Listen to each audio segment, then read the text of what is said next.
What's up everybody, welcome back. I'm Kyle the Car Enthusiast, and today we're going to go over the mods that I want to do to the car. I got into this a very small amount in my last video, talking kind of about the speakers and the subwoofer that I wanted to add. I'm going to go over it again in this video just really quick so that you guys don't have to watch all of the mods I already have done if you're interested in what I want to do. So let's get into it. So modifications I want to do to the exterior of the car are some OEM parts and some aftermarket parts. So the first thing I want to do is right here I want to get USDM splash guards. They have JDM ones as well that wrap into the diffuser a little bit, but I feel that they don't add to the lines as nicely as the US ones do, especially when you want to keep the car at stock height.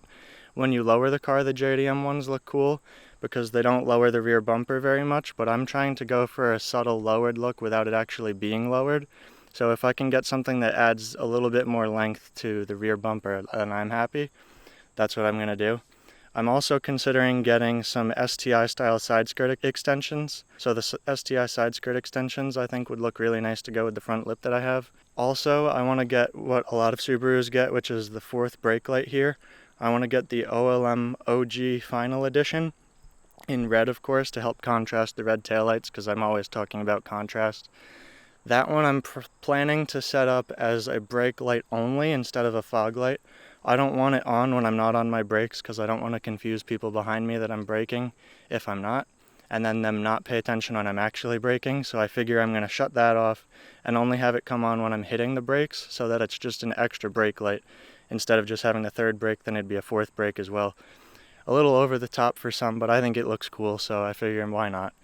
And then for the wheels, I want to get something wider, obviously. These are 18 by 8.5 plus 55 from the factory with a 245/40/18 tire. These actually look a little bit wider than what came on from the factory because Michelin's run a little bit wider than the Dunlops did. So it looks a little bit meatier as it is here. So there's a little bit less of a gap or less of a inset flush look, if you understand what I'm saying, with these tires versus the stock ones. But I still want a wider tire because, as everybody knows, cars look better when the wheels are a little bit closer to the fender, and for some reason Japanese manufacturers love to sink those wheels into the fender with high offsets and everything. I also am not going to get into the safety of it. From what I understand, it's safer to stay as close to the stock offset as possible because you can get some weird behavior under braking where you get some toe changes when you hit the brakes hard, and it might cause some issues under braking for stability reasons. So to minimize this, I'm planning to go with 18 by 9.5 plus 45. Everybody does plus 38, I know, but if you look at plus 38 reviews when people get them, if they're coming from a handling perspective instead of how the car looks, because it does look cool, I'll give them that, it actually makes the car feel a lot more numb in the steering, and that's from something called scrub radius. So you actually want some sort of scrub radius in your car, from what I understand, to help with some steering stability, and Subaru knows a lot more about this than I do, so who am I to say that they're not doing it right? So I want to stay as close to that as possible. So the scrub radius on the Subaru, say it's here, and you do plus 38 from 55, so that would change the scrub radius by 17 millimeters. So you're essentially changing the center line of the wheel 17 millimeters further out. So if the scrub radius was, say, coming over here, and this distance between where the kingpin inclination angle and the center line of the wheel is was that, you could essentially shrink that scrub radius down to where it's not doing what Subaru initially intended.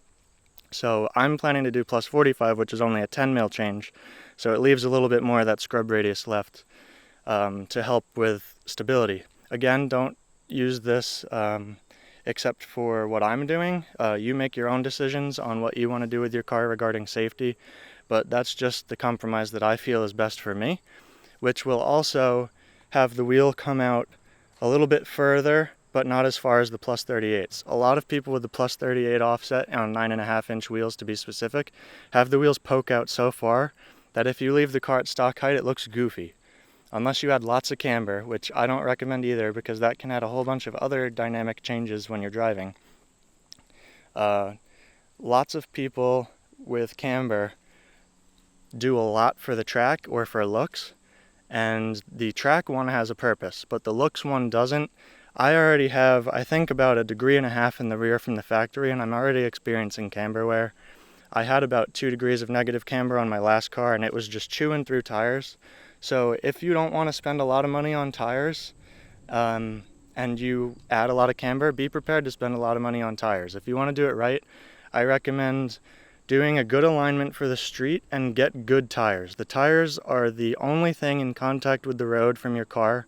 So get a good brand, get a good compound, get something safe. Don't get something cheap just because you want to look cool. Again, it's up to you, but I highly recommend just being safe on the road. Being safe is a whole lot cooler than looking good when you need to stop in time. So keep that in mind. I'm planning to get a wheel with a plus 45 offset. Like I said, there's not many wheels with that offset because everybody loves the plus 38 and it's been talked about forever. But plus 45, in my opinion, is the better move to go to, the better route to go. So I'm actually looking at Enkei RPF 1s. I know it's a wheel that's overdone, but it looks good. And I also like brighter wheels on white cars because it helps with photo editing and it looks cool. In my opinion, it'll go with the chrome headlights too, so it's not like chrome and black right next to each other. It'll be chrome and silver, or chrome and bright silver, so it'll look a lot better in my opinion. There's also a lot more expensive wheels if you want to go that route, from Advan and TE37s. You can get ZE40s in a spec that's similar, and I would love to get those, but they're really expensive, so I'm probably going to go with RPF 1s to start until I save up more money. But there's a little glimpse into what wheels have plus 45 if you don't want to do a ton of research, because it can get really complicated. I used to search a lot of Japanese websites trying to find wheels that look good because for some reason people in America either don't talk about what wheels they have if it's not plus 38, or they don't like sharing it with people. So I had to go to Japan to try and find that information, so just take it from me. Volk, Raise, Advan, and Enkei are some of the brands that actually have plus 45 offset wheels. I'm going to get out of the way. Okay, so the last mod that I was considering getting was actually Bilstein B6 dampers. So the reason I'm looking at these dampers is because the stock dampers from the factory, according to RCE Engineering, the fronts are actually overdamped and the rears are underdamped. And basically all you need to know is that when a damper is overdamped, it's more sporty, but if it's overdamped too much, it actually causes you to have a very rough and harsh ride, and it's jarring. I don't like that, and not many people do. So I'm looking at finding a damper that's better suited to the stock springs, because the stock springs supposedly are really good. And the rear being underdamped causes it to have more oscillations before it settles. It's not as exaggerated as my hand is showing, it's more like 1 or maybe like 1.5. But considering that the front barely moves and the rear moves a decent amount, you get a porpoising effect, or pitch, as the technical term is. And it causes your head to keep hitting the headrest if you're not prepared for it, which is really annoying to me. So I'm looking at getting some Bilstein B6 dampers. Supposedly they help with that. There's not too many reviews on it as well because, again, just like wheels, for some reason not many people that get them talk about them. Everybody with these cars goes straight to a coilover setup, which makes the car probably more compliant because the dampers are set up for the springs that they come with. But if you have a damper that's set up for a softer spring, it's going to be a softer ride than even a coilover that's set up properly with a stiffer spring, because it's just how physics works.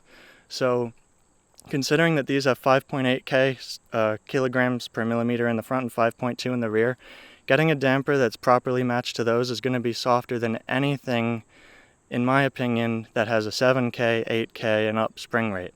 So from what I also understand, lowering springs are all stiffer than the factory, so they're probably trying to compensate for the dampers by matching the spring to the damper, where I'm trying to match the damper to the spring, so that I can have the softest, most compliant ride, yet still keeping it sporty.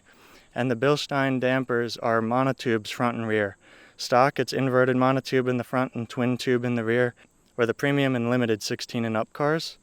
The 15s and the 16 and up base cars have twin tubes front and rear, non-inverted.